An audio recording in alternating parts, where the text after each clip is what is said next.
La Contrahistoria.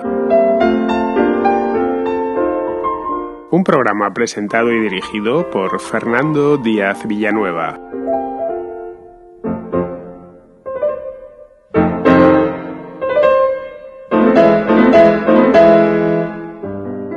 No existe ninguna otra monarquía en el mundo más célebre que la británica.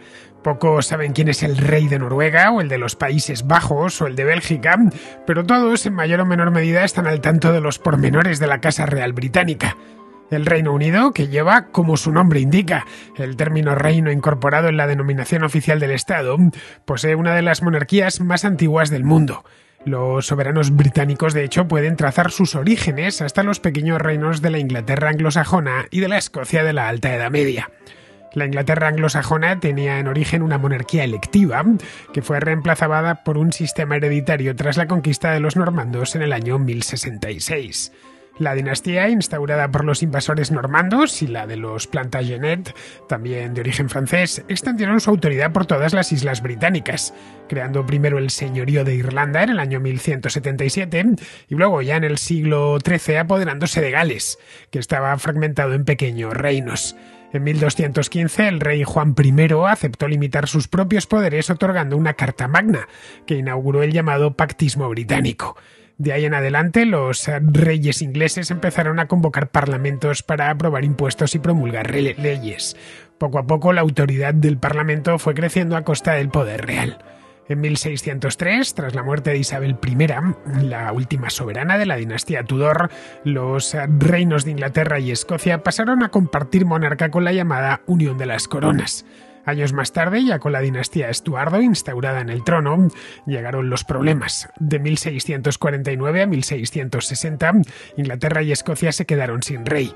En su lugar se instituyó una república, la Mancomunidad de Inglaterra, Escocia e Irlanda, gobernada por un protector, cargo que recayó en Oliver Cromwell. Tras él, los Estuardo regresarían, pero por poco tiempo. La Revolución Gloriosa de 1688 terminaría por imponer una monarquía constitucional en la que los poderes del rey quedaron muy recortados en favor del Parlamento.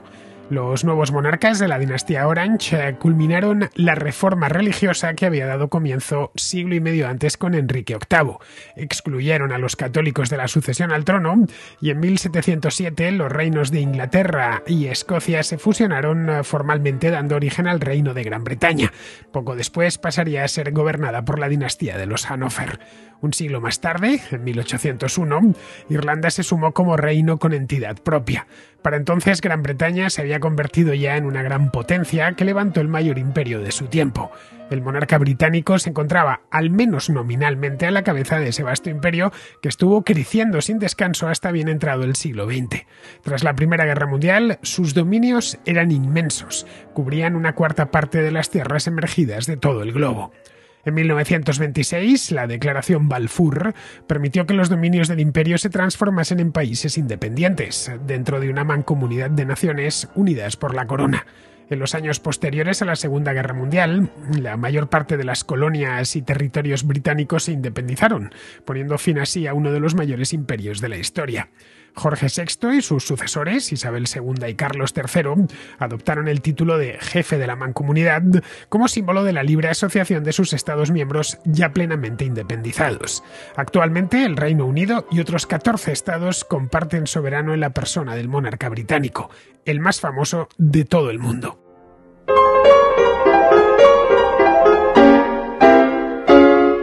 Como sucede con muchas monarquías europeas, los orígenes de la monarquía inglesa se encuentran en la Alta Edad Media, es decir, hace 1000 y pico años más o menos, cuando se establecieron en Gran Bretaña una serie de reinos anglosajones que no están especialmente bien documentados. En el siglo VII estos reinos pasaron a ser 7, en lo que se conoce como la heptarquía. 2 siglos más tarde, en el siglo IX, la mayor parte de estos reinos anglosajones sucumbieron ante los invasores vikingos. Uno de ellos, el de Wessex, esto estaba en el sur de la isla, sobrevivió gracias a un monarca llamado Alfredo el Grande, que expulsó a los vikingos de Wessex, anexionó Kent y el oeste del antiguo reino de Mercia. asumiendo de paso el título de rey de los anglosajones. Su hijo, llamado Eduardo el Viejo, y sus nietos reconquistaron buena parte de la isla y crearon un reino de Inglaterra. El primero de los reyes que se hizo llamar rey de los ingleses, que no exactamente de Inglaterra, fue un tipo llamado Athelstan, que reinó entre los años 924 y 939. Solo el rey en aquella época podía hacer leyes, podía fijar los impuestos y podía acuñar moneda. Estos primeros monarcas necesitaban de forma obligatoria el apoyo de la nobleza local y de la Iglesia para gobernar.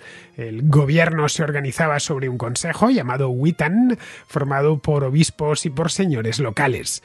El Witan también se encargaba de elegir al nuevo monarca cuando el anterior había fallecido. Una vez elegido, se le coronaba. Era un acto importante el de la coronación porque la corona simbolizaba la legitimidad, es decir, el objeto físico mismo de la corona.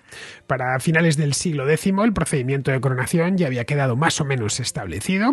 El obispo coronaba al rey tras ungirle con unos óleos especiales y éste juraba proteger a la iglesia, al pueblo y administrar justicia. Bien, eso mismo, con un procedimiento mucho más sofisticado, se sigue haciendo hoy 1000 años después. Estos primeros monarcas ingleses no tenían una capital propiamente dicha.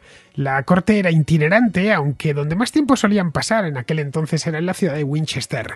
Winchester es una ciudad que está hoy en el sur de Inglaterra, es una ciudad pequeñita, que había sido en su momento la capital o el principal centro urbano del antiguo reino de Wessex.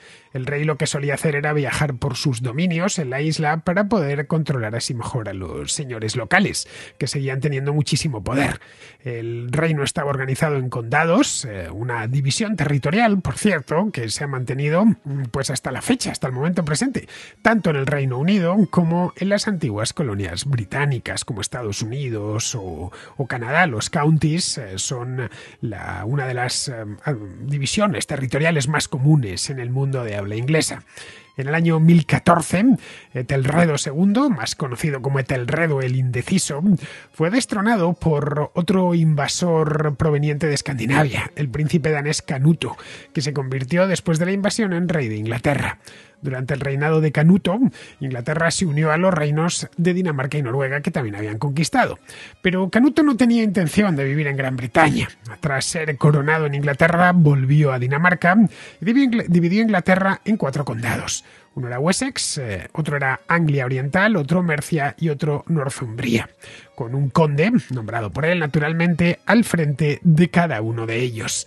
Estos condados eran mucho mayores que los anteriores, así que lo que hizo Canuto fue crear una nueva figura, la figura del sheriff. El sheriff es una figura, el nombre os sonará y os resultará muy familiar, aunque solo sea por las películas del oeste. Sheriff proviene del inglés antiguo shire-reef, es decir, juez local o juez de la comarca. El sheriff no era más que el representante del conde. La figura del sheriff se ha mantenido también hasta el momento presente. Os he comentado antes lo de las películas del oeste, pero es que sigue habiendo sheriffs en distintos puntos de la anglosfera. En Estados Unidos, que son los sheriffs más famosos, son oficiales de policía, y en el Reino Unido, que siguen existiendo todavía, solo tienen un papel ceremonial. En el año 1042, los reyes daneses fueron ya finalmente expulsados de Gran Bretaña y el trono fue devuelto a la casa de Wessex, con la coronación de Eduardo el Confesor, que era hijo de Etelredo II el Indeciso. Todos los reyes de esta época tenían un sobrenombre. Fue Eduardo el Confesor el que trasladó su residencia a Londres, o su residencia principal, porque la corte siguió siendo itinerante.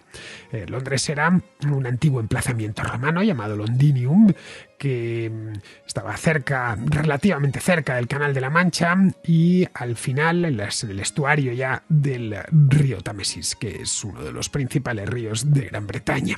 Lo que hizo en Londinium, en la antigua Londinium, fue mandar construir un palacio y una abadía. No exactamente en la propia Londres, sino en las cercanías. El palacio estaba donde hoy se encuentra el Parlamento de Westminster. La abadía sigue en su sitio, o sea, no se ha movido, aunque el edificio ni ha cambiado el uso, aunque el edificio actual que podemos contemplar en la actualidad es muy posterior. En el año 1066, Eduardo el Confesor murió y se abrió una disputa sucesoria entre Eduardo el Exiliado, que era hijo del rey Edmundo II, y un tipo llamado Harold Godwinson, que era el conde de Wessex, que le aseguraba, según él, que Eduardo le había prometido el trono. Harold contaba con más apoyo en el Witan y fue elegido rey. Pero entró una tercera parte en discordia. Guillermo, que era el duque de Normandía, también aseguraba que Eduardo el Confesor le había prometido el trono, estando en vida. Así que en el año 1066, Guillermo invadió Gran Bretaña y mató a Harold en la batalla de Hastings. El invasor fue coronado rey el día de Navidad del año 1066 en la abadía de Westminster, que se había levantado pues hacía poco tiempo. Los normandos, la verdad es que no eran muy populares entre la población, desde luego, como no lo habían sido los daneses anteriormente, se los consideraban unos extranjeros que habían invadido el país. Eso les obligó a los normandos a construir fortalezas para controlar el territorio. En Londres, Guillermo ordenó la construcción de la llamada Torre Blanca. La Torre Blanca, todos los que han ido a Londres lo han visto y los que no han ido lo han podido ver en fotografías, es el torreón central de la actual Torre de Londres, pegada justo a la misma orilla del río Támesis. Esta torre les permitía no solo controlar el curso del Támesis, sino también la abadía y el Palacio de Westminster, que se encontraban a pocos kilómetros y que se habían levantado unos años antes. La conquista normanda es un punto de inflexión en la historia de Gran Bretaña. Fue muy importante, importantísima, porque le cambió por completo la cara a la isla. Los invasores de entrada trajeron un nuevo idioma, el idioma que hoy los lingüistas conocen como idioma anglo-normando. Era un idioma proveniente del latín, una lengua romance, que se habla del latín aquel que se había hablado en las Galias siglos antes. El inglés antiguo, descendiente del anglosajón, los anglosajones también habían llegado a la Gran Bretaña provenientes del continente, concretamente de lo que es hoy el norte de Alemania, de lo de anglosajón, ¿no? Fue fusionándose con el anglo-normando, ya que los invasores ocuparon todos los puestos de poder, sustituyendo a toda la aristocracia. El pueblo siguió hablando anglosajón y su evolución natural, mientras que durante muchísimo tiempo los aristócratas y sobre todo los monarcas hablaron anglo-normando. Se dio una situación un tanto extraña, y es que la Casa Real, los poderosos, hablaban un idioma heredero del latín, mientras que el pueblo llano hablaba otro idioma. La lengua anglo-normanda es una lengua, no podemos decir que es francés, porque no es exactamente francés, pero sí comparte orígenes con el francés actual. El inglés antiguo, en cambio, provenía del anglosajón, y el inglés moderno, el actual, es, digamos así, de manera muy general, una mezcla de ambas lenguas debidamente pasadas por toda la historia, ¿no? Por 1000 años de historia. Bien, estos invasores lo que hicieron, aparte de llevarse una nueva lengua, fue ocupar todos los puestos de poder, sustituyendo a la aristocracia. A diferencia de la invasión de los daneses, que se había producido siglos antes, Dinamarca está mucho más lejos de Gran Bretaña de lo que estaba Normandía. Normandía está enfrente, justo enfrente de Gran Bretaña. Hay que cruzar el Canal de la Mancha, que incluso a remos es una empresa asequible.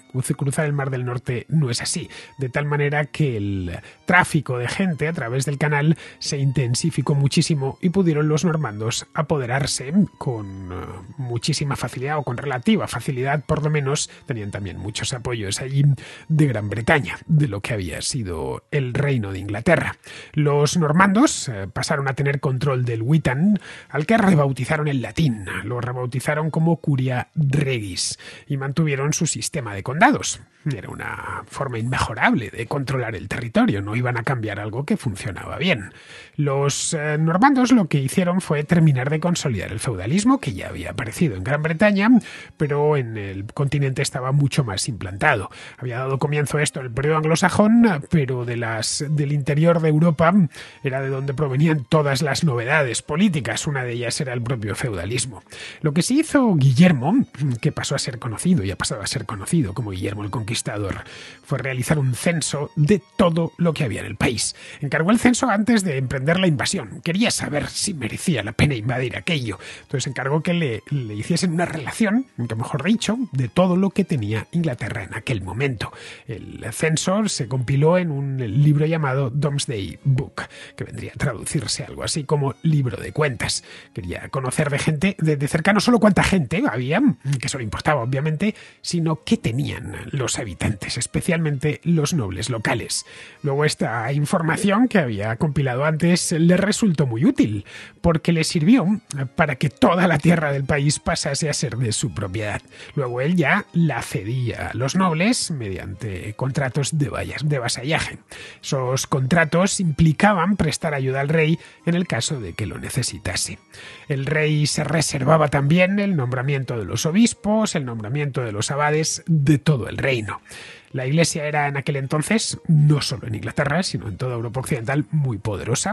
Poseía concretamente en Gran Bretaña aproximadamente, según han estimado los especialistas, 1/4 parte de todo el país, de tierra quiero decir. Guillermo quería controlar de cerca la Iglesia, era un contrapoder respetable, algo en lo que también estaba interesado el propio Papa de Roma. Gran Bretaña, la Gran Bretaña del siglo XI, era un lugar francamente remoto de la cristiandad, y los obispos, pues aprovechándose de eso mismo, de la distancia, habían ido a lo suyo durante siglos actuando a su manera. Guillermo aseguró al Papa que iba a poder ejercer un control mucho más estricto y mucho más cercano de la Iglesia local. Al Papa le pareció bien y todo pasaría a través del rey, que se encargaría de dar una jurisdicción propia a los religiosos, a quienes él vigilaría personalmente. Guillermo, que en aquel momento ya era conocido como Guillermo el Conquistador, murió 20 años más tarde, 21 exactamente, de la conquista, quiero decir, en el año 1087. Pero esta vez no hubo elección. La monarquía había sido electiva hasta ese momento. El Witan, después posteriormente la Curia Reis, hubiera sido la encargada de nombrar a su sucesor. Pero no, en Normandía los reyes pasaban de padres a hijos. La monarquía era hereditaria y eso mismo hizo Guillermo el Conquistador. Él nombró sucesor a su hijo, a Guillermo II, que no fue especialmente popular, esa es la verdad, ya que terminaría siendo asesinado por su hermano, que se llamaba Enrique, mientras cazaba. Enrique a partir de aquí ya pasaría a ser un nombre muy común entre los reyes británicos. Los nobles normandos eligieron entonces a Enrique, que prometió buen gobierno y restaurar las leyes de Eduardo el Confesor, aquel rey anglosajón. Este juramento, fechado en el año 1100, quedó por escrito y se difundió por toda Inglaterra como Carta de la Coronación. Enrique reconocía los abusos de su hermano Guillermo y se comprometía a tratar mejor a los nobles y a no incurrir, y esto era importante, en simonía. La simonía es la venta de los cargos eclesiásticos, algo que había sido muy habitual en los reinados anteriores.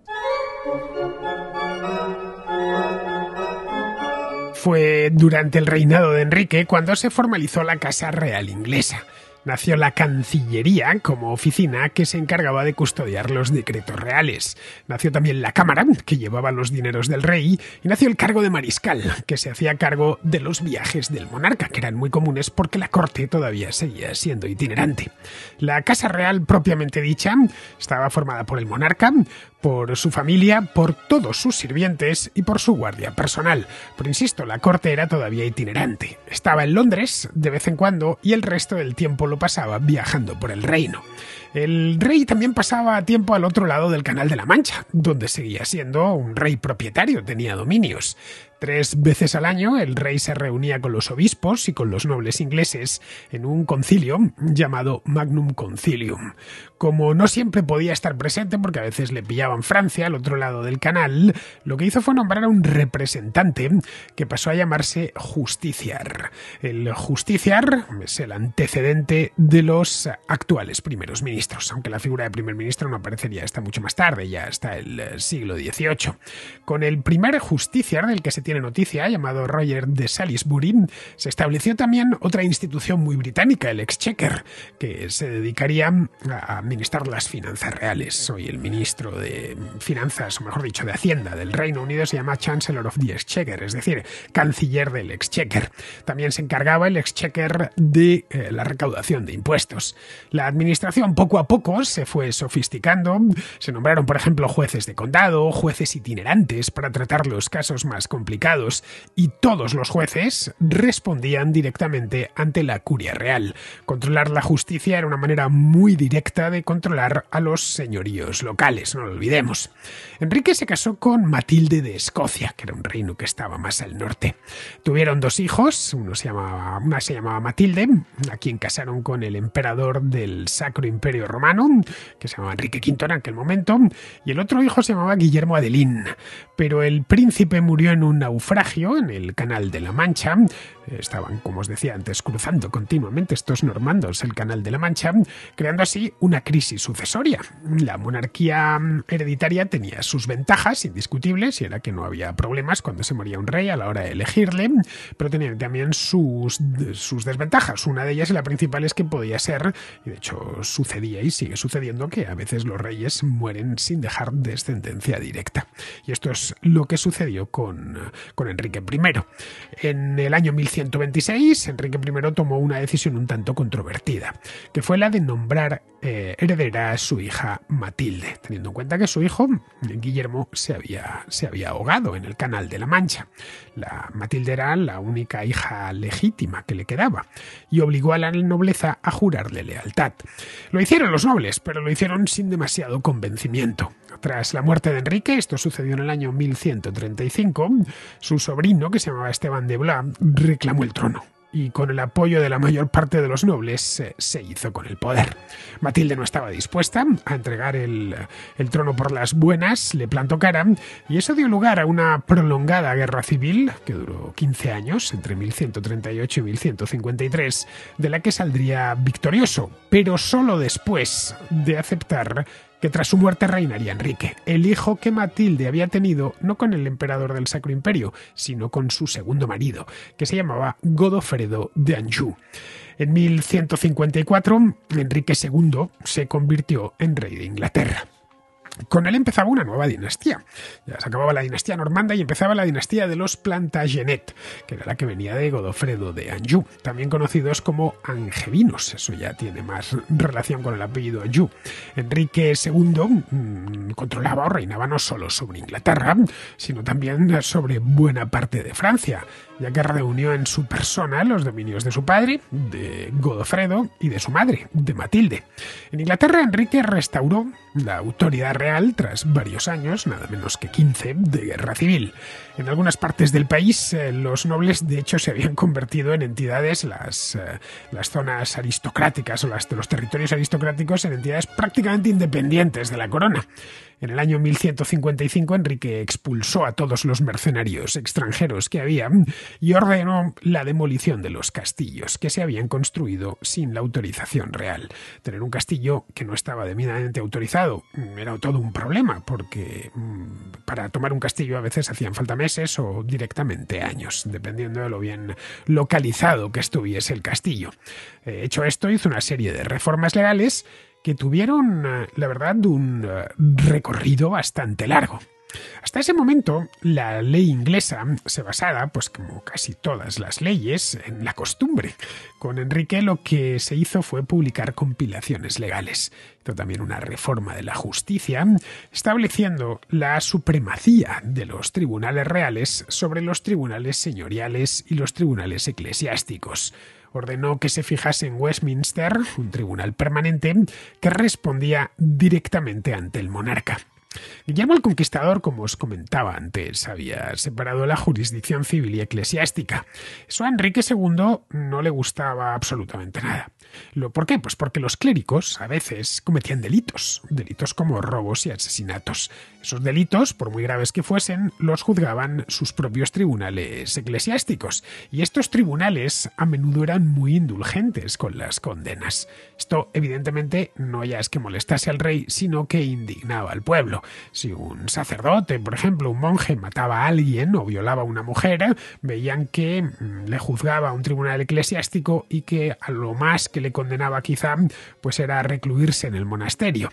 El rey puso fin a aquello sometiendo a los eclesiásticos a la justicia civil en el caso de que robasen o asesinasen. En el año 1164 promulgó las llamadas Constituciones de Clarendon, que estipulaban que cualquier religioso que hubiese cometido un robo o un asesinato fuese juzgado por los tribunales reales. Estos religiosos no podían, conforme a lo que decían las constituciones de Clarendon, ni siquiera apelar al Papa en el caso de que estuviesen a disgusto con la sentencia. El arzobispo de Canterbury, de aquella época, el arzobispo de Canterbury era el primado de Inglaterra, se llamaba Thomas Becket, se opuso con ardor a las constituciones, ya que lo consideraba una intromisión, y fue asesinado en el año 1170 mientras rezaba en la catedral de Canterbury. Esto en Roma obviamente sentó muy mal. Que eso que matasen, aún y además por instigación del propio monarca, matasen a un arzobispo, al primado, no era de recibo, así que el Papa amenazó con excomulgar a Enrique y canonizó a Thomas Becket por la vía de urgencia. Obligó a Enrique a humillarse ante la tumba de su enemigo. A Enrique la verdad es que no le quedó otra opción, porque que llegara a un acuerdo con la Iglesia. Llegó a ese acuerdo en el compromiso de Abranches, se permitieron entonces las apelaciones a Roma y se dio jurisdicción a los tribunales seculares sobre los clérigos, pero solo cuando estaban acusados de delitos leves. Enrique extendió por lo demás su autoridad fuera de Inglaterra. En el año 1157 invadió Gales, que estaba compuesta por varios reinos pequeños, y recibió la sumisión, al menos de 2 de los reyezuelos galeses. En 1175 se convirtió en el señor feudal de la mayor parte de Irlanda. Tras la muerte de Enrique, su hijo mayor, que se llamaba Ricardo, no pasaría a ser Ricardo I, apodado, ya este seguro que le conocéis, aunque solo sea por el cine, apodado Corazón de León, Ricardo Corazón de León, le sucedió en el trono. Como rey pasó muy poco tiempo en Inglaterra. Apenas 6 meses, porque el resto del tiempo estuvo guerreando por ahí. En 1190 el rey se partió con un gran ejército y una flota para unirse a la Tercera Cruzada, que tenía como objetivo reconquistar Jerusalén de manos de Saladino. Ricardo tenía que pagar aquello con algo y financió la campaña con un impuesto especial que se denominó el diezmo de Saladino. Se dedicó también a vender cargos, a vender títulos, a vender tierras, y en su ausencia, entre tanto, dejó el gobierno en manos de un obispo, pero no el de Canterbury, sino el de Ely, el que se llamaba Guillermo de Longchamp.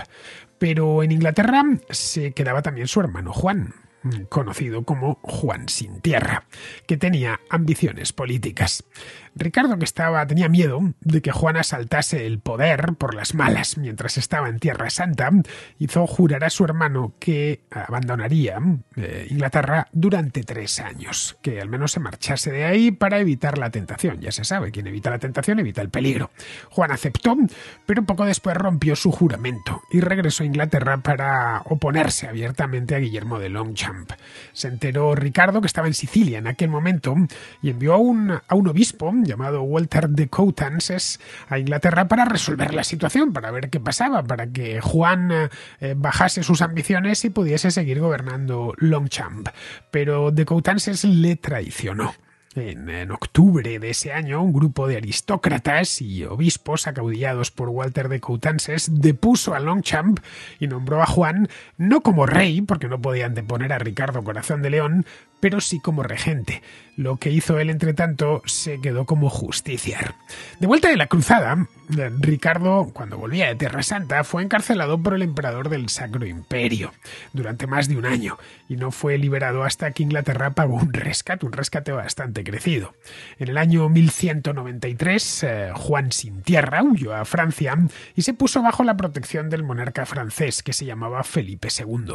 Los dos conspiraron para quedarse con las tierras de Ricardo en el continente. Tras una ausencia de 4 años, Ricardo regresó a Inglaterra, ya en el año 1194, pero pronto se fue de nuevo, no le gustaba estar en casa, para guerrear esta vez contra Felipe II, que sabía que conspiraba contra él y que además había invadido Normandía. En el año 1198, Ricardo ya había conseguido reconquistar la mayor parte de su territorio en Francia.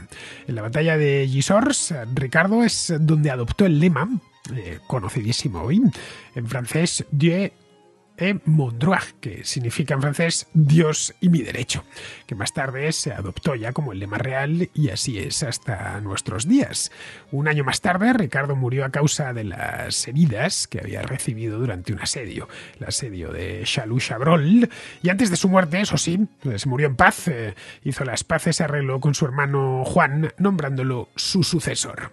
Juan fue coronado como rey de Inglaterra en la abadía de Westminster en mayo de 1199. Pero todo fueron problemas. Llegó en el peor momento. Los franceses le habían quitado Normandía, lo que le obligó obviamente a meterse en guerra con ellos y a aprobar nuevos impuestos para pagar esa guerra. Para financiar la campaña francesa, Juan creó un impuesto, el llamado impuesto del 13%, porque era un 13% sobre los ingresos y los bienes muebles. El rey también trató de recaudar dinero cobrando tasas judiciales más altas de lo normal. Quiso además imponer su criterio en el nombramiento del nuevo arzobispo de Canterbury, que era importante porque era el primado de la Iglesia de Inglaterra. El Papa, que era Inocencio III en aquel momento, no estaba de acuerdo. Tenía otro candidato y se terminaron enfrentando. Así que el Papa se vengó prohibiendo a los sacerdotes decir misa. Les prohibió también oficiar matrimonios y les prohibió dar la extrema unción a los moribundos. Juan, que no estaba dispuesto a amilanarse, respondió confiscando las propiedades de la Iglesia. En el año 2209, el Papa tampoco se amilanó lo más mínimo, excomulgó a Juan, pero claro, eso le creaba un problema muy serio. Problema serio, bueno, serio a más no poder, con sus súbditos, ya que si el Papa excomulgaba al monarca, lo hacía también con todos sus vasallos. Y sin comunión iban todos directos al infierno en cuanto muriesen. Así que unos años más tarde Juan tuvo que humillarse ante el Papa, llegando incluso a convertir el reino de Inglaterra en un feudo papal con Juan como vasallo del Papa. La guerra anglo-francesa del año 1213-1214 se libró de hecho para restaurar lo que había sido el imperio angevino, pero Juan fue derrotado en una batalla, la batalla de Bouvines. Las pérdidas militares y financieras de aquella batalla debilitaron muchísimo al rey. Los aristócratas exigieron que gobernara de acuerdo con la carta de coronación que comentábamos antes, la de Enrique I. Y el otro no estaba muy dispuesto. Así que en mayo de 1215 un grupo de aristócratas dejaron formalmente de prestar lealtad al rey y eligieron como líder a un tipo llamado Robert Fitzwalter. Una nueva guerra civil aleteaba sobre Inglaterra, pero esta vez no llegó la sangre al río. Los rebeldes obligaron al rey a sentarse a negociar. De esas negociaciones salió la Carta Magna. Esta carta definía y sobre todo limitaba los poderes del rey sobre sus súbditos. A lo largo del siglo XIII, después de varias vicisitudes, esta Carta Magna se convertiría en la ley fundamental del reino.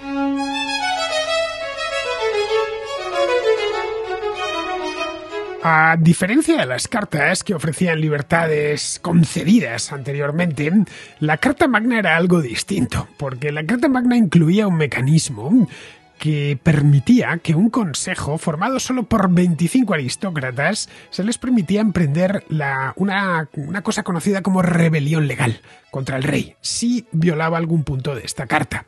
Claro, para Juan eso era convertirle poco menos que en esclavo de sus aristócratas. Sí que recurrió al Papa, que les trató de explicar que esto no podía ser y que él que era vasallo, a fin de cuentas, del Papa, pues estaba siendo sometido a una extorsión imperdonable por parte de sus propios aristócratas. El Papa le echó una mano y excomulgó a los rebeldes. Esto hizo estallar una breve guerra conocida como la Guerra de los Barones. Los rebeldes ofrecieron la corona al hijo de Felipe II de Francia, que sería posteriormente Luis VIII de Francia. Luis cruzó el canal e invadió todo el sur de Inglaterra, incluyendo la propia Londres. Fue proclamado rey en la Catedral de San Pablo y en ese momento, en pleno lío, murió Juan, dejando un panorama muy incierto. Los aristócratas, que aún le eran leales, coronaron a su hijo Enrique, que solo tenía 9 años. Tras ello continuó la guerra, que terminaron ganando porque Luis regresó a Francia por su propio pie porque tenía otros intereses allí más importantes.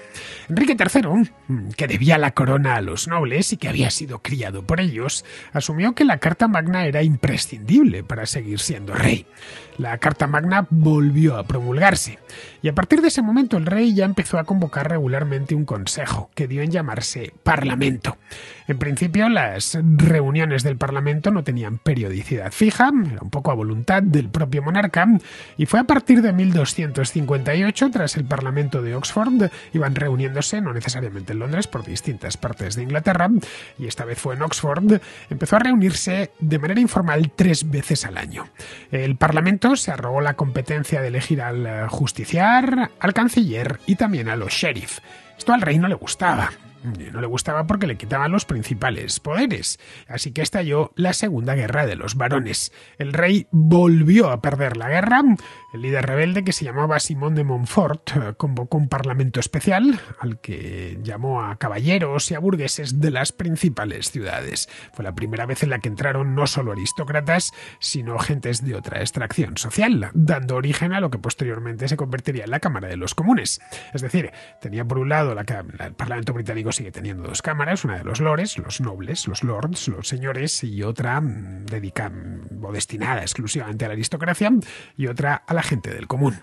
Bien, volviendo a la narración histórica de los hechos, en 1272 Enrique III murió, tras un reinado larguísimo, por cierto, de 56 años. Heredó la corona su hijo Eduardo, que estaba en Italia en el momento de morir su padre. Los aristócratas aceptaron la sucesión, pero solo si el heredero aceptaba el Parlamento desde el primer día.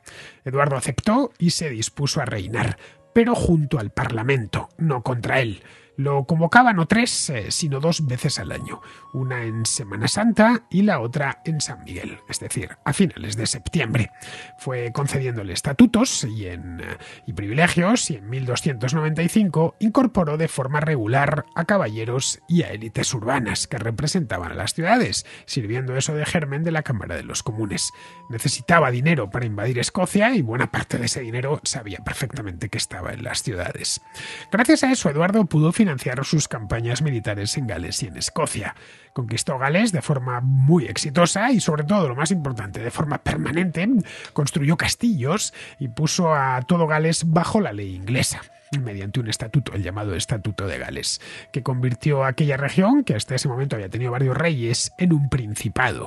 En el año 1301, su hijo mayor, se llamaba Eduardo de Caernarfon, fue nombrado príncipe de Gales. El título de príncipe de Gales, o princesa, si es una mujer, se sigue concediendo a los herederos de los monarcas británicos en una ceremonia muy vistosa, por cierto, en el castillo de Caernarfon, que está en el norte de Gales. La muerte de Alejandro III de Escocia en 1286 y de su nieta Margarita de Noruega en 1290 había dejado vacante el trono escocés. Los guardianes de Escocia reconocieron el señorío feudal de Eduardo de Inglaterra y le invitaron a participar en la disputa de sucesión escocesa. En 1292, Juan Balliol fue elegido rey de Escocia, pero el trato que Eduardo le dispensó no fue muy bueno, y eso condujo a la Primera Guerra de Independencia de Escocia. Terminó muriendo Eduardo, y a partir de ahí, cuando ya se dirigía a invadir Escocia, la cosa se había complicado bastante. Le sucedió su hijo Eduardo II, que prometió reinar de nuevo junto al Parlamento. El nuevo rey, heredó los problemas de su padre. La corona estaba muy endeudada y la guerra en Escocia, no sé cómo decirlo, iba de mal en peor. Como las labores de gobierno no le interesaban mucho, Eduardo II no estaba muy interesado, había heredado un reino con 1000 problemas, pero no estaba muy interesado en enmendarlos. Lo que hizo fue dejársela a favoritos las labores de gobierno. Primero a un tipo llamado Piers Gaveston y luego a otro llamado Hugh Despenser. Los nobles lo que hicieron fue utilizarles a estos dos como chivos expiatorios de todos los problemas. En 1310 el Parlamento se quejó de que el reino se había deteriorado muchísimo, de que el estado del reino estaba muy mal. Acusaron al rey de estar influido por consejeros malvados que le habían empujado a violar la Carta Magna repetidamente. Les acusaban también de perder Escocia. Primero no habían podido conquistarla y luego directamente la habían perdido. El Parlamento presentó entonces una reforma muy ambiciosa, condensada en las denominadas ordenanzas, que fue aprobada en el año 1311. Las ordenanzas limitaban aún más los poderes del monarca. Prohibían, por ejemplo, ir a la guerra sin consultar previamente al Parlamento. Los impuestos debían pagarse al tesoro y no a la Casa Real. Y el Parlamento debía reunirse al menos una vez al año. Hasta ese momento dependía del monarca cuántas veces se reuniese. Podía reunirse 3, podía reunirse 2, podía no reunirse ninguna si el monarca no lo convocaba. Quedaba a discreción del rey que el Parlamento se reuniese o no. El Parlamento se reservaba además también el nombramiento del canciller. Las ordenanzas, que esto aparte de las cuestiones más generales caían también en los asuntos del día, imponían, mejor dicho, el exilio del favorito del rey, de Piers Gaveston. El rey se resistió al principio porque dependía mucho de él, pero tuvo que aceptar las ordenanzas porque de lo contrario hubiese estallado otra guerra civil. Pero Eduardo no se daba por vencido. Siguió intrigando y conspirando junto a su nuevo valido, Hugh de Spencer, y su hijo, que se llamaba Hugh de Spencer el Joven, que actuaban con total impunidad y a su antojo. Consiguió salirse con la suya, derogó las ordenanzas y retomó todo el poder sin siquiera convocar al Parlamento. La reina Isabel, entre tanto, su mujer, huyó a Francia junto al hijo de ambos, el príncipe Eduardo. La reina huyó, entre otras cosas, porque tenía un amante, un tipo llamado Roger Mortimer, conde de March, al que convenció para rebelarse contra su marido e instaurar en el trono a su hijo. Su hijo era todavía muy joven, tenía solo 14 años. Mortimer lo que hizo fue reunir a un ejército mercenario, en Francia e invadió el sur de Inglaterra. Muchos nobles que estaban a disgusto con Eduardo se unieron a él y también se unió a él la ciudad de Londres. Eduardo se asustó y huyó a Gales con los suyos. Isabel y Mortimer, que ya se habían hecho con Londres, proclamaron que, en ausencia del rey, y el rey no estaba, el poder residía temporalmente en el príncipe Eduardo, que era el legítimo heredero. Eso, claro, creaba una crisis constitucional de primer orden, porque los monarcas eran vitalicios, no podían nombrar al hijo antes de que el padre se muriese o que el padre abdicase de manera voluntaria, y no había además un procedimiento establecido para destituir a un rey ya coronado y ya ungido.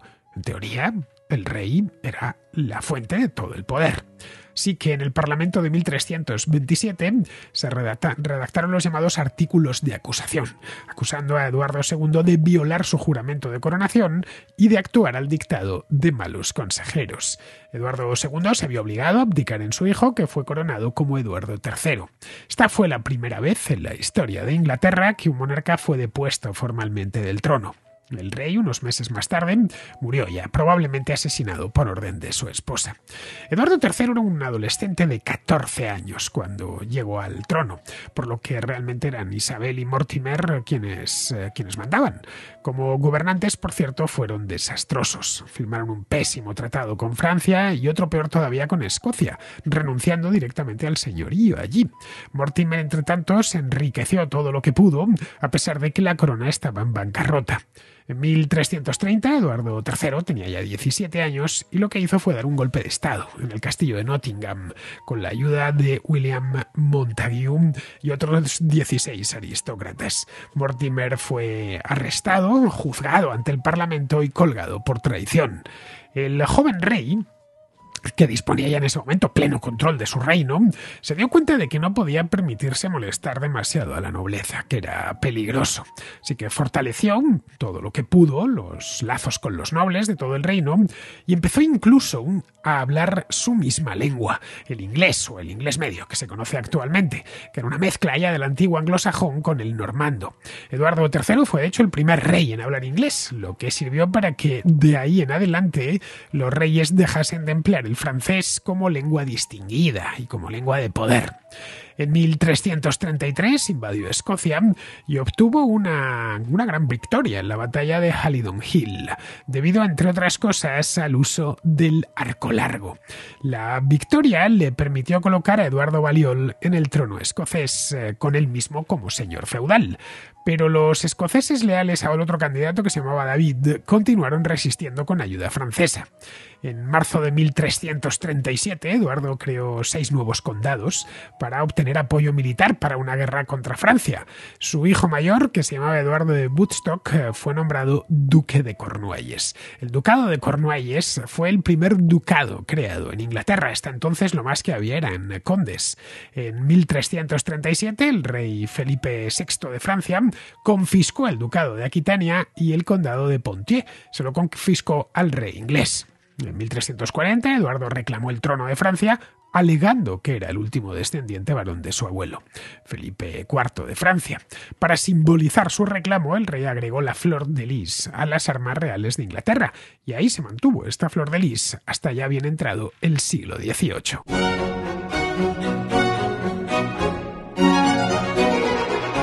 En 1346, Eduardo invadió Francia, desencadenando la Guerra de los 100 Años, que duraría hasta 1453.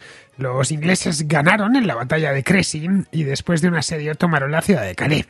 La ciudad de Calais, en el punto más estrecho del Canal de la Mancha, en el llamado Paso de Calais, de que reciba ese nombre, permanecería en manos inglesas durante muchísimo tiempo, durante cerca de 2 siglos. Pues bien, tras una exitosa campaña en Francia, Eduardo regresó a Inglaterra y fundó la Orden de la Jarretera, de Garter en inglés. La fundó en el castillo de Windsor en el año 1348. El hijo mayor del rey, Eduardo se llamaba también, conocido como el Príncipe Negro, ganó a los franceses en la batalla de Poitiers en 1356, una batalla en la que fue capturado incluso el rey de Francia, Juan II. En el Tratado de Bretigny de 1360, Eduardo renunció a sus pretensiones al trono francés a cambio de que los franceses le reconociesen soberanía absoluta sobre Calais, sobre Poitiers y sobre Aquitania.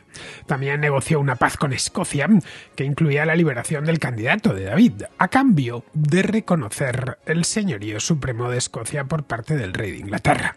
Todo lo hizo junto al Parlamento, impulsando su desarrollo, el desarrollo mismo del Parlamento como una institución esencial de gobierno. Hubo de cualquier manera una serie de reveses en los últimos años de reinado de Eduardo III. El nuevo rey francés, que se llamaba Carlos V, expulsó al príncipe negro de Aquitania. El príncipe Eduardo regresó a Inglaterra en 1371 y ya con la salud muy deteriorada, no se sabe bien por qué, seguramente a causa de la disentería, estaba realmente afectado. La enfermedad tanto del anciano rey como del príncipe Eduardo creó un vacío de poder que un válido, Juan de Gante, trató de llenar, pero hubo muchísimas quejas de corrupción y de mala gestión en el gobierno. El llamado Buen Parlamento del año 1376, en ese parlamento la Cámara de los Comunes, que ya se había establecido, se negó a financiar la guerra contra Francia, hasta que los ministros corruptos y la amante del rey, que se llamaba Alice Pervers, fueran expulsados del reino. Al tener pocas opciones, realmente no tenía ninguna, el rey accedió y los ministros fueron arrestados y llevados a juicio ante el Parlamento. Mientras el Buen Parlamento, este Parlamento de 1376, estaba todavía reunido, el príncipe negro murió con solo 45 años. El heredero de Eduardo era su nieto, ya que su hijo había muerto. Su nieto se llamaba Ricardo, era conocido como Ricardo de Burdeos. Para fortalecer la posición del niño, fue reconocido en el Parlamento como heredero y recibió los títulos de Príncipe de Gales, Duque de Cornualles y Conde de Chester. Lo más de lo más, todas las joyas de la corona. Con la sucesión asegurada, Eduardo III murió en 1377. Ricardo II tenía 10 años cuando se convirtió en rey. Su gobierno no comenzó, por lo tanto, realmente hasta unos años más tarde. Se rodeó de favoritos como Michel de la Pole o Robert de Ver, generando una reacción del Parlamento que obligó a Ricardo a destituir a de la Pole como canciller. Los favoritos del rey fueron juzgados y ahorcados por traición. Ricardo quedó, de hecho, reducido a la condición de una figura meramente decorativa. Pero eso sí, en cuanto pudo, se tomó cumplida venganza. Cuando el Parlamento se reunió en Westminster, el rey hizo que 200 arqueros rodeasen el edificio para impresionar e intimidar a los parlamentarios, y la tomó con el duque de Lancaster. Su hijo, que se llamaba Enrique Bolingbroke, estaba en París en ese momento exiliado, pero decidió regresar al enterarse de que Ricardo había confiscado todas las propiedades de los Lancaster, que eran muchas. Tenían nada menos que 30 castillos en propiedad y un pequeño ejército privado. En 1399 estaba Ricardo en Irlanda cuando Bolingbroke invadió Inglaterra desde Francia y tomó el poder. El rey fue capturado y encarcelado en la Torre de Londres. Un comité parlamentario concluyó que Ricardo debía ser depuesto inmediatamente y estos son los cargos de los que le acusaron: perjurios, sacrilegios, actos de sodomía, despojos de sus súbditos, reducción de su pueblo a la servidumbre, falta de razón e incapacidad para gobernar. Las dos cámaras del Parlamento, la de los Lores y la de los Comunes, se reunieron juntas en Westminster y acusaron al rey de romper su juramento de coronación y de violar las leyes y costumbres del reino. Bolingbroke entonces reclamó el trono con la bendición del Parlamento. Bolingbroke fue coronado como Enrique IV, originando una nueva dinastía, la dinastía de los Lancaster. Como parte de la coronación, Enrique creó una nueva orden de caballería, la llamada Orden del Baño, o Bath, que es como se la conoce en inglés. También fue el primer monarca inglés en ser coronado sobre la piedra de Scone, que Eduardo había traído de Escocia para depositarla en Westminster. Allí estaría pues hasta hace relativamente poco tiempo. Allí se mantuvo hasta 1996, cuando Isabel II la devolvió a Escocia, pero eso sí, con la condición de que viajase de vuelta a Londres cada vez que se coronase a un nuevo monarca. Pero Enrique IV tenía un problema. Su antecesor, Ricardo II, seguía vivo. Estaba recluido en un castillo, en el castillo de Pontefract. Esto hoy está en ruinas, estaba en Yorkshire, y algunos querían devolverle al trono. Enrique intuyó de manera correcta que la corona no sería enteramente suya mientras Ricardo siguiese viviendo, por lo que ordenó que le dejasen morir de hambre dentro de este castillo. El reinado de Enrique IV, de hecho, se vio empañado por haber depuesto así a su predecesor y por asesinar a un rey. Eso le obligó a combatir continuamente contra complots internos y rebeliones palaciegas. En 1400 dio comienzo la revuelta galesa. En 1403, un heredero, el heredero de la poderosa familia Percy, se llamaba Henry Hotspur, se unió a los galeses. Hotspur fue derrotado, pero la legitimidad de Enrique seguía en entredicho.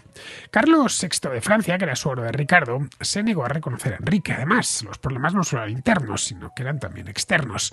Los franceses lo que hicieron fue revivir sus reclamos territoriales sobre Aquitania, atacaron Calais y ayudaron a la revuelta galesa. Pero en 1407 la guerra civil entre Armagnac y Borgoña dividió a Francia, y los ingleses quisieron aprovechar los problemas en Francia. El rey Enrique apoyó a la facción de los Armagnac, mientras que su hijo mayor, el príncipe Enrique, apoyó a la facción de los Borgoña. Enrique IV murió en 1413 y el príncipe se convirtió en el rey Enrique V. Escapó de los problemas del reinado de su padre haciendo ciertos gestos conciliadores hacia los enemigos de su propio padre. También eliminó la mancha de la usurpación que recaía sobre la familia al honrar al difunto Ricardo II y darle un nuevo entierro real dentro de la abadía de Westminster. El reinado de Enrique V estuvo en gran medida libre de conflictos internos, lo que dejó al rey bastante libre para continuar ya con la última fase de la Guerra de los 100 años que seguían sosteniendo con Francia. En la parte final de esta guerra, a la que le dediqué una contrahistoria hace ya unos cuantos años, ya se apeló directamente al orgullo nacional inglés. El Parlamento concedió sin problemas dinero para las campañas, que comenzaron en agosto de 1415. En la primera campaña, Enrique obtuvo una de las victorias legendarias de la guerra, la victoria de la batalla de Agincourt. El rey triunfante regresó a Inglaterra entre vítores del pueblo. El Parlamento otorgó al rey derechos de por vida sobre las importaciones de vino. Y cuando estuvo listo para regresar a Francia a cosechar nuevas victorias, el Parlamento le dio más dinero.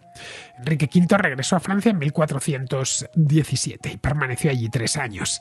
En 1420, Francia acordó con Inglaterra el Tratado de Troyes.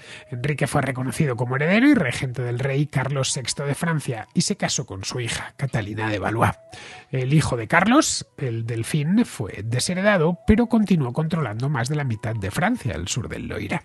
En 1422, el rey enfermó y murió en Francia. Ascendió al trono su hijo Enrique VI. La impopularidad de los consejeros de Enrique VI y su consorte muerte, que se llamaba Margarita de Anjou, así como su propia incapacidad para gobernar, debilitaron mucho a los Lancaster. Una casa nobiliaria competidora y muy poderosa, la casa de los York, se enfrentaron a ellos y les disputaron la corona. Eso dio lugar a la Guerra de las Dos Rosas, que duró más de 30 años y que ya vimos aquí pues hace un montón de tiempo, no sé cuánto, pero un montón, no sé, 3 años posiblemente con Lorena Carrasco, lo recordaréis, una de los episodios de la historia de Inglaterra más enrevesados, más complicados de entender, así que no os torturaré con ella. Ambas familias reclamaban el trono porque ambas se reclamaban herederas de Eduardo III Plantagenet. Los Lancaster terminaron ganando tras la victoria de Enrique Tudor sobre Ricardo de York.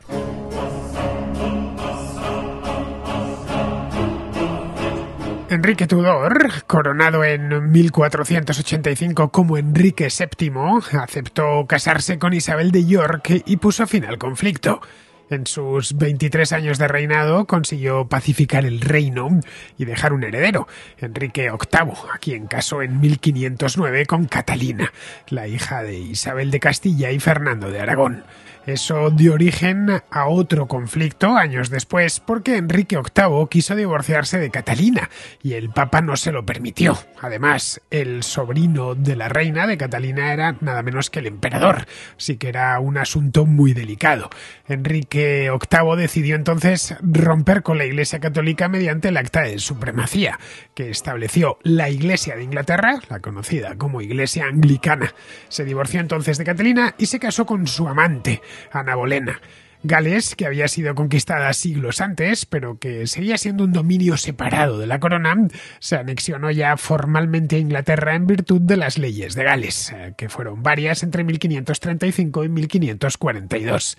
El hijo y sucesor de Enrique VIII, que se llamaba Eduardo VI, continuó con más reformas religiosas, con idea de apuntalar la reforma anglicana, pero su muerte, que fue muy temprana, en 1553, precipitó de nuevo una crisis sucesoria.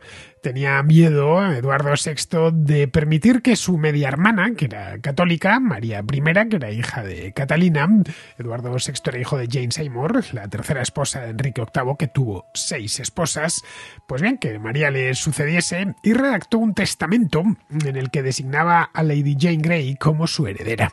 El reinado de Jane fue cortísimo, duró solo 9 días. María la depuso y se declaró legítima soberana. María se casó con Felipe II de España, a quien fue declarado rey y cogobernante. Una de las cosas, la principal, por cierto, que intentó María I fue devolver Inglaterra al catolicismo y deshacer el Acta de Supremacía de la Iglesia de Inglaterra. Pero murió pronto. A su muerte en 1558 fue sucedida la pareja, Felipe II, que eran cogobernantes, aunque Felipe II estaba en España, eso sí, y María I fue sucedida por la media hermana de María, por Isabel I, que era hija de la segunda esposa, de Ana Bolena. Inglaterra de este modo volvió al anglicanismo y continuó con su crecimiento hasta convertirse en una potencia europea, mediante la construcción de una armada muy respetable y la exploración del Nuevo Mundo. La muerte de Isabel I en el año 1603 puso fin al gobierno de los Tudor en Inglaterra.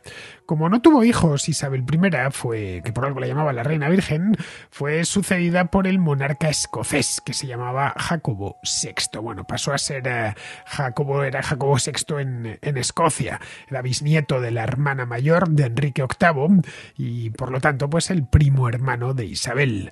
Jacobo VI gobernó en Inglaterra como Jacobo I porque en Inglaterra no habían tenido nunca un Jacobo, en lo que se conoció como la Unión de Coronas. El ordinal de los reyes de Inglaterra es los reyes del Reino Unido, mejor dicho, es el de Inglaterra, como el ordinal de los reyes de España es el de los reyes de Castilla. Pues es la razón por la cual los Jacobos a partir de ahí pasaron a seguir el Jacobo I, II, aunque se sigue observando, al menos en Escocia, los ordinales escoceses.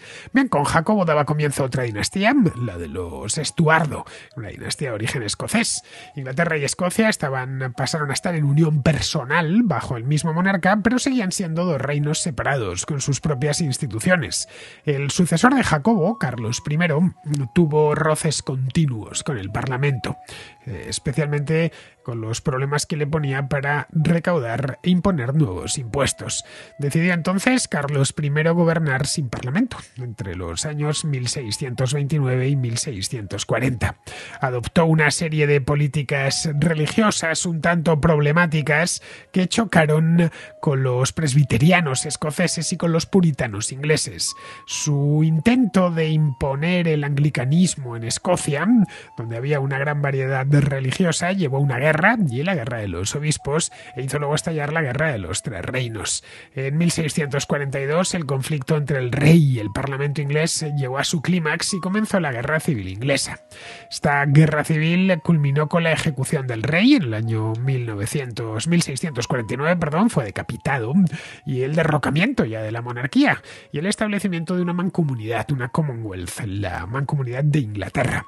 El hijo de Carlos, Carlos II, fue proclamado rey de Escocia, pero se vio obligado, mejor dicho, fue proclamado rey en Escocia, no solo de Escocia, y se vio obligado a huir al extranjero tras invadir Inglaterra y ser derrotado en la batalla de Worcester. En 1653, Oliver Cromwell, que era un puritano de Anglia, miembro de la Cámara de los Comunes, tomó el poder y se declaró Lord Protector. Realmente era un dictador, pero sin título real. Cromwell gobernó hasta su muerte en 1658 y fue sucedido por su hijo, que se llamaba Ricardo. El nuevo Lord Protector, Ricardo, tenía poco interés en gobernar y renunció al cargo. Esto abrió un vacío de poder que provocó nuevos enfrentamientos civiles y el deseo por parte de todos de restaurar la monarquía. En 1660 se restauró en la persona de Carlos II, el hijo de Carlos I. El reinado de Carlos II estuvo marcado por el desarrollo de los primeros partidos políticos modernos en Inglaterra. Carlos no tuvo hijos, al menos legítimos, que se sepa, por lo que su sucesor pasaba a ser su hermano Jacobo, que era el duque de York y que era católico. El parlamento se dividió en dos partidos, los que pretendían que se excluyese a Jacobo por ser católico y que daría lugar al partido Whig, que es el antecesor del Partido Liberal, y en el otro extremo estaban los que se oponían a la exclusión de Jacobo y que se convirtieron en el partido Tory, que es el germen del actual Partido Conservador. Carlos II disolvió el Parlamento por temor a que los Whig se impusiesen y aprobasen una ley contra su hermano. Tras ello, gobernó sin Parlamento hasta su muerte en 1685. Jacobo II terminó sucediendo a Carlos y lo primero que hizo fue nombrar católicos para altos cargos públicos y militares. Así que un grupo de anglicanos, conocidos como los Siete Inmortales, reclamó a María Estuardo, la hija de Jacobo II, que era protestante, y a su esposo Guillermo, el príncipe de Orange, les llamó a Holanda para que depusiesen al rey. Guillermo atendió al reclamo, al ruego, y desembarcó con un ejército en Inglaterra en noviembre de 1688. Jacobo tuvo que huir a la desesperada Francia, dejando el trono a Guillermo y a María, que fueron coronados como cosoberanos en igualdad de condiciones. El derrocamiento de Jacobo II, conocido como Revolución Gloriosa, trajo consigo el Bill of Rights, la Declaración de Derechos del año 1689. Esta declaración afirmaba la supremacía parlamentaria y declaraba que el pueblo inglés tenía ciertos derechos, como el de no ser sometidos a exacciones fiscales sin el consentimiento parlamentario. La Declaración de Derechos impedía a los futuros monarcas ser católicos y disponía que, tras la muerte de Guillermo y María, el trono lo heredase la princesa Ana, que era hermana de María. María murió sin hijos en 1694, dejando a Guillermo III, como único monarca. Henry Purcell, que es uno de los grandes compositores británicos, a mi juicio el mejor de la historia, se encargó de componer la música de su funeral, la música del funeral, para la música de funeral de la Reina María. Tenéis que escucharla, es maravillosa, es una de las piezas fúnebres más bonitas jamás escritas. En el año 1700 surgió una crisis política, ya que todos los hijos de Ana habían muerto, dejándola como la única persona que quedaba en la línea de sucesión. El Parlamento temía que Jacobo II o sus seguidores, conocidos como los jacobitas, intentasen recuperar el trono, que lo hiciesen por las malas o aprovechándose de que no había de nuevo un vacío de poder, una crisis sucesoria. El Parlamento aprobó entonces el Act of Settlement, o Ley de Establecimiento de 1701, que excluía de forma expresa de la sucesión al trono a Jacobo y a todos sus parientes católicos. Esto obviamente obligaba a buscar otra casa real. Tuvieron que hacer una serie de pesquisas por toda Europa y a ver cuál de las casas reales estaba más cercana a la Casa Real británica. La elegida fue la dinastía de los Hanover, que era una casa real alemana, emparentada con los Estuardo a través de Sofía del Palatinado, que era electora de Hannover, que era hija de Isabel Estuardo. La elección de los Hanover enfureció al Parlamento escocés porque no les habían consultado sobre la nueva dinastía. Amenazaron con poner fin a la unión personal entre Inglaterra y Escocia, por lo que el Parlamento de Inglaterra tomó represalias con una ley, la Ley de Extranjería de 1705, una ley que hubiera sido devastadora para el comercio con Escocia. Para evitar males mayores, y que estallase una guerra entre Inglaterra y Escocia, los parlamentos de Escocia e Inglaterra se reunieron y negociaron el Acta de Unión de 1707. En virtud de esta ley, Inglaterra y Escocia pasaban a unirse en un solo reino, el Reino de Gran Bretaña, con unas normas de sucesión muy claras. Las normas de sucesión eran las prescritas en el Act of Settlement, en la ley de establecimiento. En el año 1714 murió la reina Ana y le sucedió su prima segunda y el hijo de Sofía, Jorge I, el elector de Hannover, que se consolidó en el trono derrotando a los jacobitas en 2 ocasiones. Pero los jacobitas, a pesar de que habían pasado un montón de años, seguían todavía ahí. El nuevo monarca retuvo el control sobre sus posesiones alemanas, con las que Gran Bretaña estaba ahora en unión personal. Es decir, compartían el mismo monarca, pero no eran el mismo estado. El poder se fue desplazando poco a poco hacia los ministros de Jorge, especialmente hacia un tipo llamado Robert Walpole, del partido Whig, quien a menudo se considera el primero de los primeros ministros británicos, aunque el título, eso sí, todavía no se utilizaba. En su lugar se le llamaba primer señor del tesoro. Jorge I murió en 1727 y le sucedió su hijo Jorge II, que puso fin ya definitivo a la amenaza jacobita que les había amargado la vida durante 50 años. Le puso fin en 1746, cuando los jacobitas fueron ya definitivamente derrotados. A su muerte en 1760 le sucedió su hijo Jorge III, que reinó más de 40 años, hasta el año 1800. Fue durante su reinado cuando las colonias inglesas de Norteamérica se independizaron, dando lugar a los Estados Unidos de América. Pero la influencia británica en otras partes del mundo siguió creciendo. Jorge III, que no estaba muy bien de la cabeza, se volvió loco, lo que le incapacitó para gobernar. Su hijo, el futuro Jorge IV, gobernó en su lugar como príncipe regente. En aquel momento, ya con la regencia de Jorge IV, se creó el Reino Unido de Gran Bretaña e Irlanda. El poder de la monarquía, de cualquier manera, y estamos ya en el siglo XIX, fue yendo a menos. En 1830 murió Jorge IV, pero sin descendencia, así que la corona pasó a su hermano Guillermo IV. Para entonces el monarca ya no podía interferir de manera efectiva, real, con el poder parlamentario. Gobernaba realmente el Parlamento.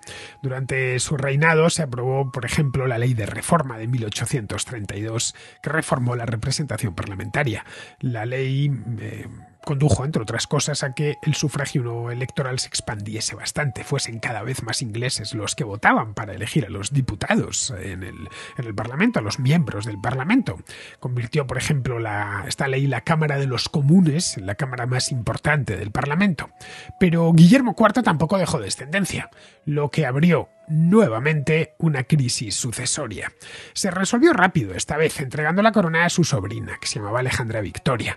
Era la nieta del rey Jorge III, era hija de Eduardo de Kent y de Victoria de Sajonia-Coburgo. La transición final a una monarquía ya plenamente constitucional se hizo durante el largo reinado de Victoria, de la reina Victoria. Como mujer que era, Victoria podía reinar en Inglaterra, pero no en Hannover, donde imperaba la ley sálica, por lo que la unión personal del Reino Unido y Hannover llegó a su fin. La era victoriana estuvo marcada por un gran cambio cultural, un progreso tecnológico muy rápido y el ascenso del Reino Unido hasta convertirse en la primera potencia mundial. el reconocimiento del dominio británico sobre la India, que había empezado el siglo anterior, en el siglo XVIII, Victoria fue declarada emperatriz de la India en el año 1876. El reinado de esta mujer, de la reina Victoria, fue extraordinariamente largo, de 63 años y 216 días entre 1837 y 1901.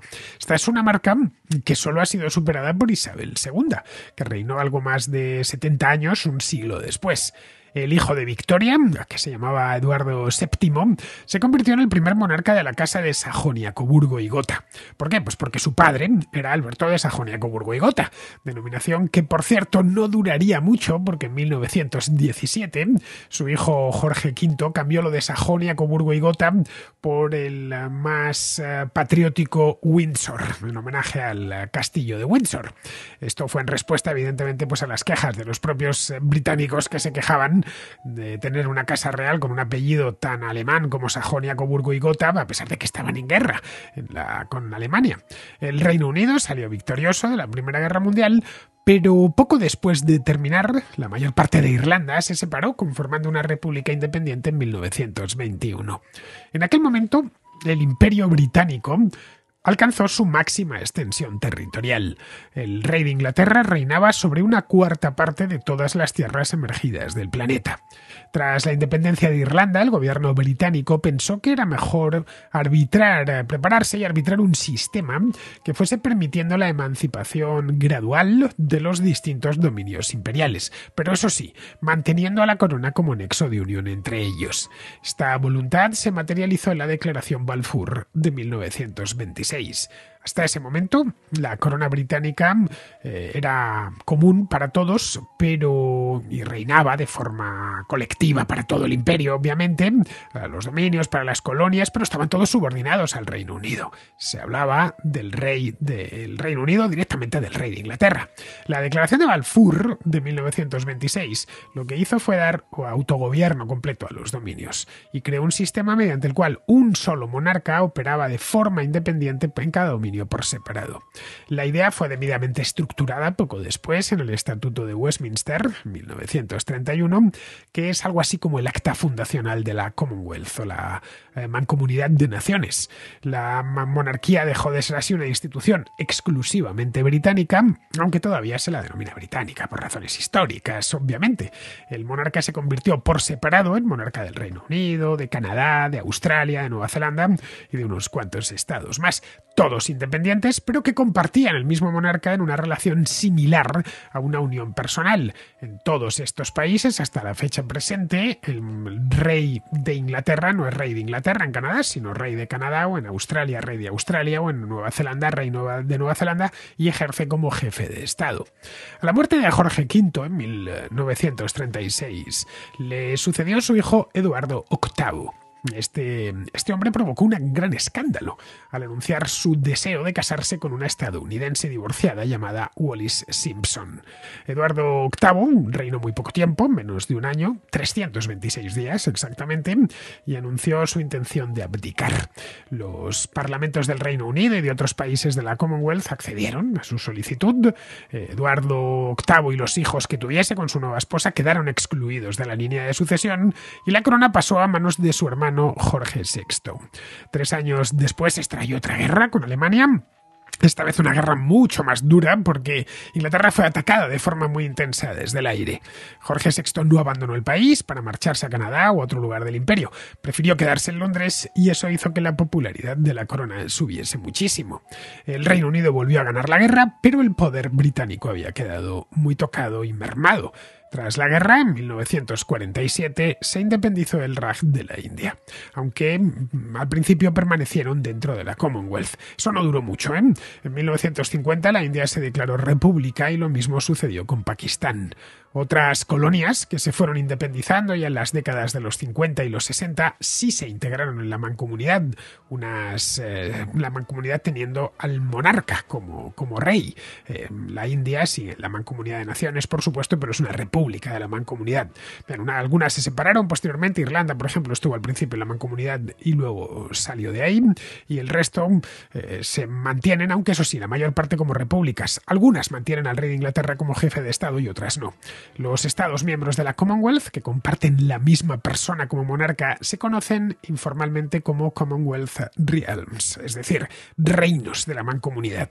Actualmente hay 15: el Reino Unido, Canadá, Australia, Nueva Zelanda, las Bahamas, Antigua y Barbuda, Belice, Granada, Jamaica, Papúa Nueva Guinea, San Kitts y Nevis, Santa Lucía, San Vicente y las Granadinas, las Islas Salomón y Tuvalu. Estas dos últimas están en el Pacífico. El rey envía un representante que se le conoce como gobernador general.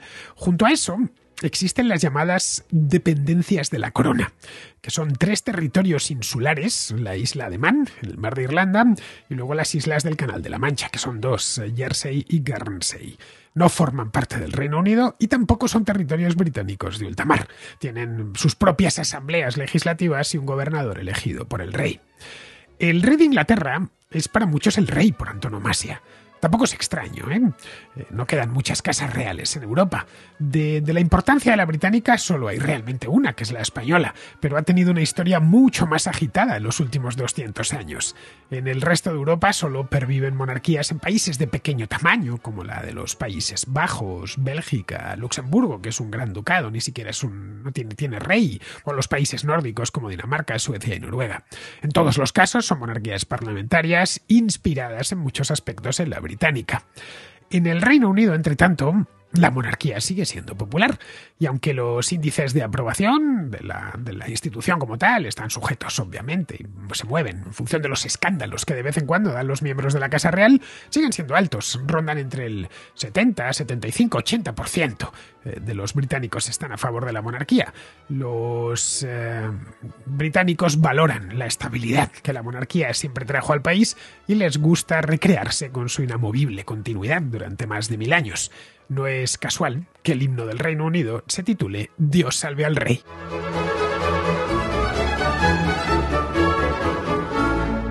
Espero que os haya gustado este capítulo dedicado a la monarquía inglesa, en el que he tratado, espero que con éxito, de condensar más de un milenio de historia en una hora, apenas una hora. La monarquía en el Reino Unido, como bien sabemos, es toda una institución, amén de una marca comercial, porque los británicos han conseguido hacer mucho dinero a través de su casa real. Y no solo ya mediante los souvenirs que se venden en Londres a los turistas, también en forma de películas, series de televisión y, en fin, una información constante en los periódicos y los medios de comunicación sobre lo que acontece con estos monarcas. En fin, que forma parte del poder blando británico.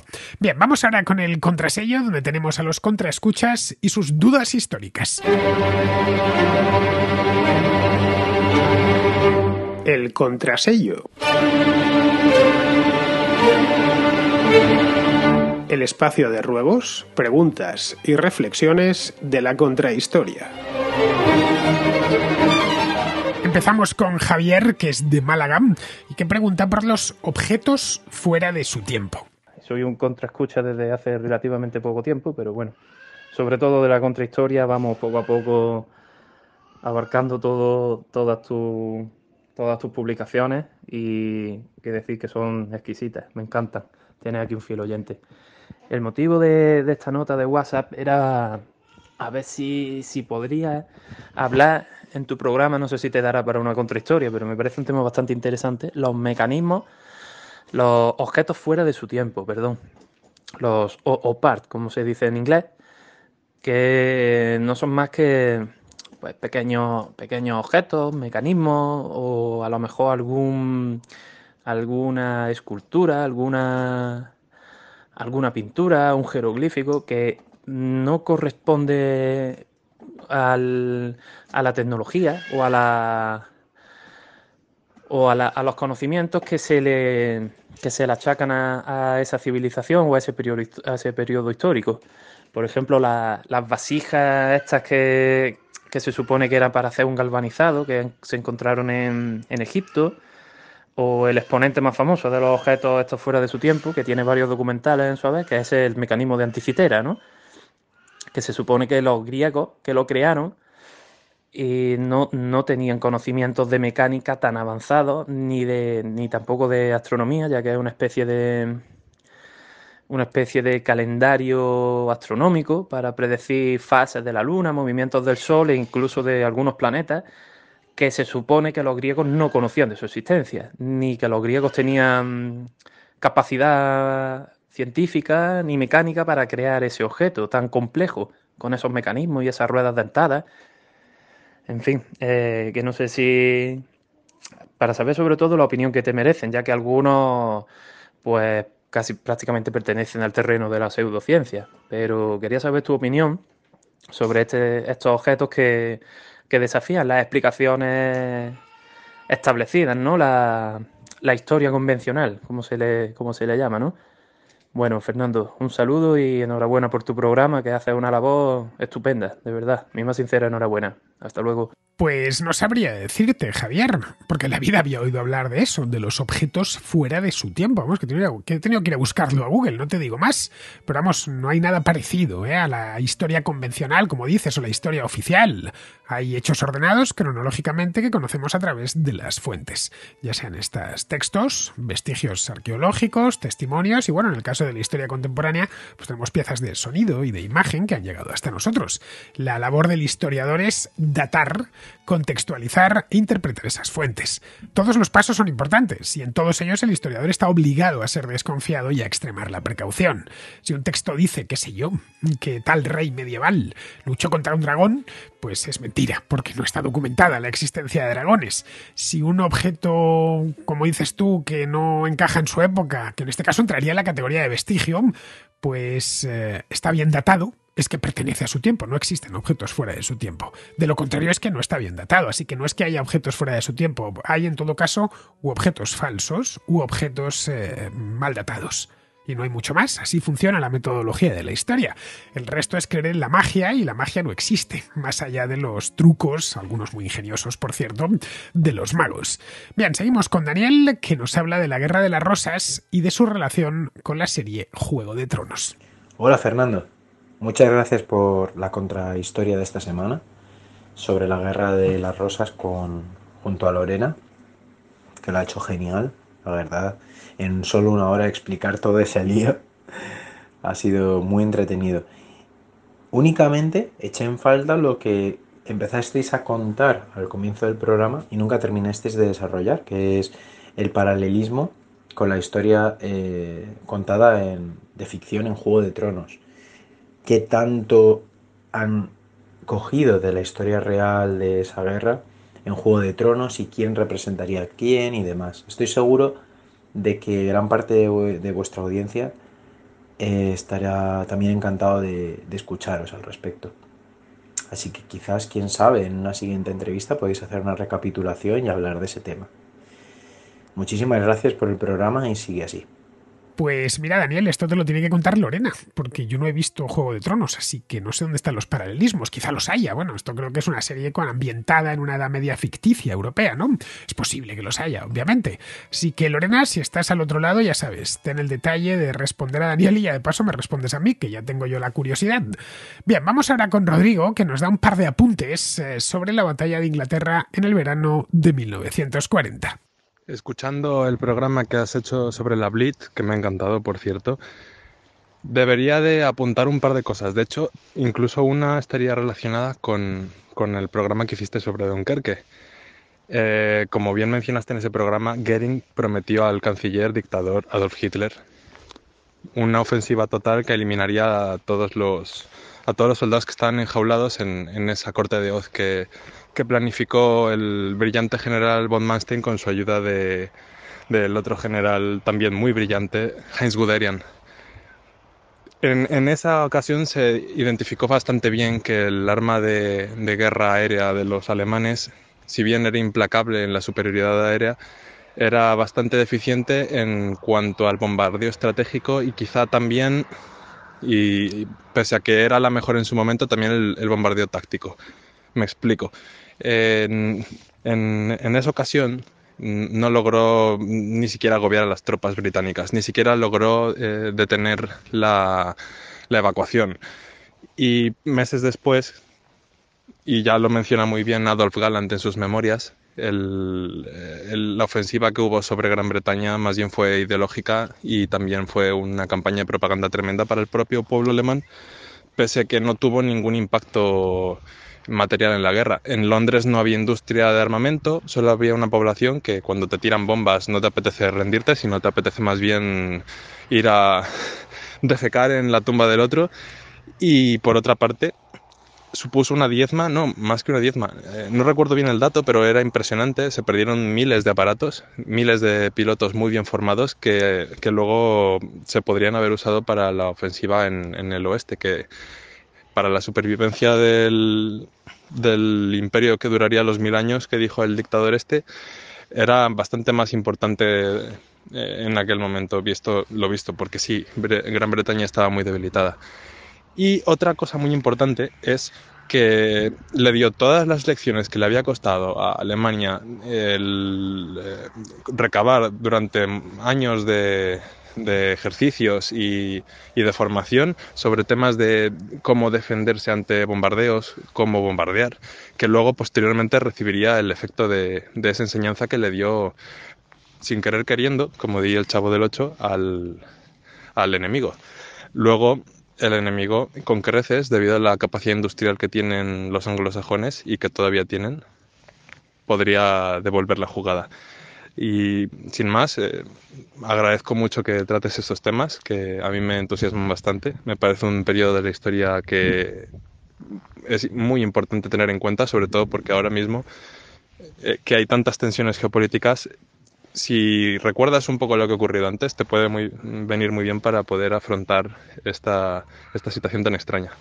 Un saludo y enhorabuena por el programa. Bueno, uno de los errores del Tercer Reich, cualquiera que conozca bien la Segunda Guerra Mundial lo conoce, es que la preparación de la guerra para los alemanes, cuando la estaban preparando, porque ellos sí sabían que se iban a meter en guerra, a otros les pudo pillar por sorpresa, pero no a ellos. No priorizaron los bombarderos estratégicos. Es decir, ese tipo de bombardero que puede cargar una cantidad considerable de bombas a gran distancia. La pregunta de por qué no lo hicieron, pues es una de las grandes preguntas, ¿no?, de esta guerra. Seguramente porque no calcularon dos cosas. La primera, que no pensaban que Francia se iba a rendir por completo en solo 6 semanas. La segunda, que iban a tener al Reino Unido tan a tiro, en tan poco tiempo. De haber sabido 2 años antes que la campaña occidental iba a ser un paseo militar, como fue, y que tendrían que obligar a rendirse al Reino Unido desde el aire, seguramente habrían construido más bombarderos estratégicos, tipo, pues no sé, el Heinkel 177. Ojo, y no lo tenían en el 39 todavía. El Heinkel 177 no apareció hasta empezada la guerra. De hecho, no lo tenían ni siquiera en la batalla de Inglaterra, en el Blitz. Si llegan a saber que la guerra se iba a configurar así en cuestión de unos meses, pues claro, hubieran destinado más dinero y más capacidad industrial a otro tipo de armas, ¿no? Pero las cosas, cuando empiezas algo, no sabes cómo se va a comportar porque depende también de los otros. Pero claro, esto también hubiese sido a costa de las unidades acorazadas, que fueron las que le dieron la victoria en Francia. La guerra relámpago exigía cazabombarderos tácticos, no bombarderos pesados. Alemania, en definitiva, en el 39 estaba preparada para una guerra breve y fulminante, contra vecinos terrestres como Polonia y Francia, no contra una potencia naval, a la que solo pudiesen acometer por aire, como el Reino Unido.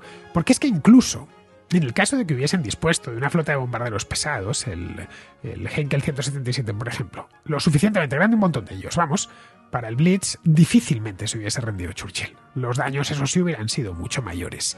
Tras aquello, si te fijas, los aliados se encontraron ya con un frente bien delimitado y con una configuración muy clara en el teatro de operaciones, concretamente en este caso en el europeo. Toda Europa estaba ocupada menos Gran Bretaña. Bien, ahí vieron que necesitaban bombarderos pesados, como el Avro Lancaster o como el B-17, y los construyeron en grandes cantidades, entre el 42 y el 45. No fue al final de la guerra, cuando empezaron a utilizar el B-29, la superfortaleza volante, especialmente en el Pacífico. Fue con el B-29 con el que tiraron las bombas de Hiroshima y Nagasaki.